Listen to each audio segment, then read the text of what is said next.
Okay everybody, let's see how this is gonna go, because my battery is really close to being dead.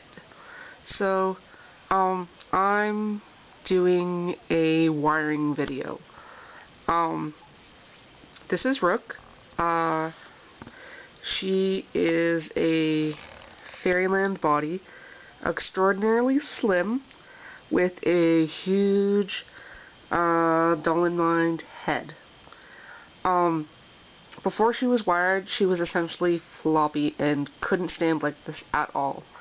Now I've got her wired, and she's perfect. I mean, she's still probably prone to falling over because of her huge head, but other than that, she's pretty good, and she's looking super cute. Alright, so what you'll need to do this is floppy doll, very floppy, all sorts of falling overness and overdone joints, and she's not too bad as far as standing, but you definitely need to stand under her and are like, oh my god, don't fall. You will need wire. Stainless steel is best. I'm doing this one as a test.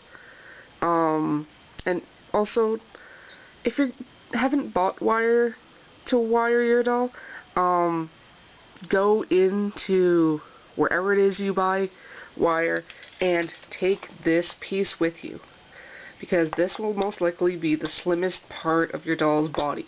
If the wire doesn't go through here, it ain't gonna work. So you'll buy wire and it won't fit. But try and buy the widest wire you can that can fit through here, which will make your doll really steady. Also, it means you can wire them really tightly and they won't get all kicky.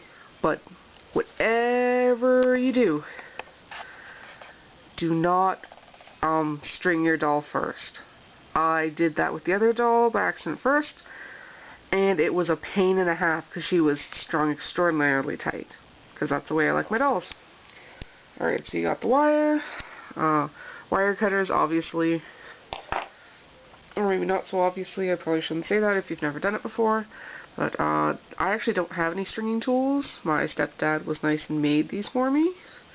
So you'll need stringing tools. Something big is nice to get the wires out of the way, or the strings out of the way, and a smaller one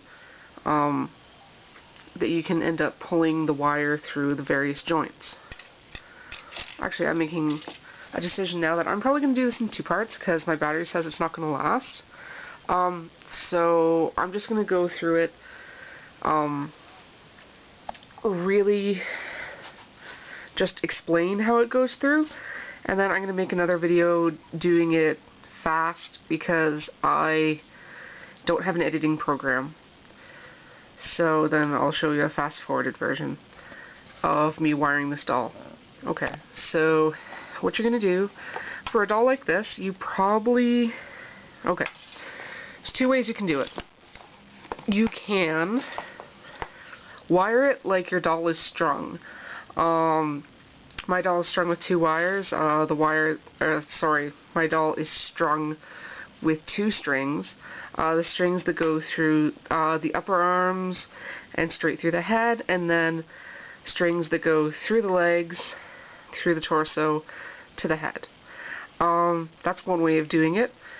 Another way of doing it, especially with this mid-body one, is, but probably not for this size. If you have a smaller one, it's probably actually better, is you can wire them so you've got a wire that goes all the way up through the torso, through the arms, and down the other leg. And the wires won't go into the head, because they don't need to. If you do it this way, the best way to do the in-between joints here is to, once you have your wire, make sure it is looped around like this. This part, they both have to be of equal length, however. And then if you have a clamp or something like that, or maybe just someone to hold it tight and put like a nail or another wire through here, and actually on the end you've cut, clamp it in a what's it called, like an electric drill, and then twist it, and this bit will actually go really nice and tight, so then you'd end up with like an actual skeleton to the arms, the body, and the legs. And that'll make it really, really stiff. So if you're going to wire anything above like a medium-sized doll, like if you're going to wire an SD or a 70 centimeter, that's probably the best way to go, because they are so big and heavy. Anything smaller, you can probably just hand twist it, or you can just have 2 loops of wire like that. Make sure you do have a loop at the end though. That way you can hook it through the S-hooks on the ends of the wrists to make sure it doesn't shift around, and also through the ankles. If you just have a plastic nub, like older dolls, it can also just hook around there as well. I find it actually hooks better onto the old style plastic nubs than it does other wires. I don't know why. Also remember, you've got wires in these holes as well. So you're going to be shoving this and so probably like 2 lengths of this, or 2 thicknesses of them together through your doll, as well as 2 lengths of elastic cord. So yeah. Also, I'm just going to say a warning now. You will highly likely scratch the inside of your doll. Even if you're good at it, you're probably going to, just because the wire is stronger than the resin. Especially if you get really sharp little ends. You can probably try taping it to do your best to protect your doll, and I highly advise it. Especially if you're planning to resell. If you have a limited edition doll, you can do it if you want to, but I wouldn't suggest it. Anything that would scratch the inside is probably not a good idea for a limited edition doll. You never know if you're gonna want to leave the hobby or you lose the love for the doll. But yeah, so that's the end of my sort of warning. And I'm going to wire this doll. It is a really good idea though for bigger dolls. Especially if you want to keep them tight and kicky. It'll stop them kicking.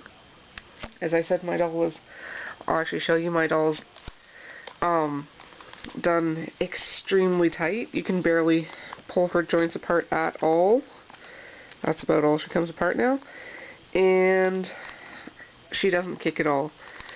She obviously bends a little bit just because her feet are heavier than the other parts of her because she's wearing shoes. But it's very slight. So yeah. Also, the difference between a wired doll versus an unwired doll. This is an unwired hand. You can see how fingers tend to move a little bit on their own. They're clicking everywhere. Fingers will turn around. They'll end up doing some weird gestures, some sort of rock thing. Backward fingers, other rude gestures. I'm going to put his hand away before he does that, because this is, I don't want to change the rating on this video. And then you've got fingers like these, which are wired. As you can see, it's half open, half closed, and aside from, yes, this is a very cool hand, it's just really, really amazing. And it actually stops them from flipping around too. I had this one fisted, hence why that finger was way over there. But yeah, a good idea if you're going to do hands.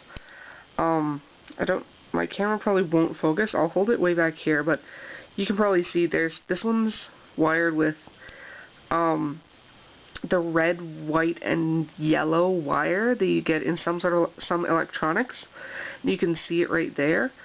For hands, it's really a good idea to use white or to try and match the color to your hand, because they will show in these joints, and there's just so many of them, and it won't be hidden in both the kinds that I've done. But especially wiring for these hands, these types of hands is great, especially if you have got like long fingers and long nails like these ones. That way, if you catch on something, they don't all of a sudden just cramp up. I say cramp up because it looks like they're cramping. All of a sudden, they're like, oh, and they're fisting and whatnot. But yeah, and also they don't do anything rude then. But yeah, I'm actually going to leave a link at the bottom of this video. I learned how to wire hands from a girl on DeviantArt who's really amazing. You should go and check out her stuff. She has a ton of tutorials, including a wig making tutorial, which is really cool, but I have no idea what equivalent glue to use. So yeah, if anyone knows what glue to use when you're making a weft wig, please let me know. I will be eternally grateful. But yeah, so bye. I will upload the other videos soon. Alright.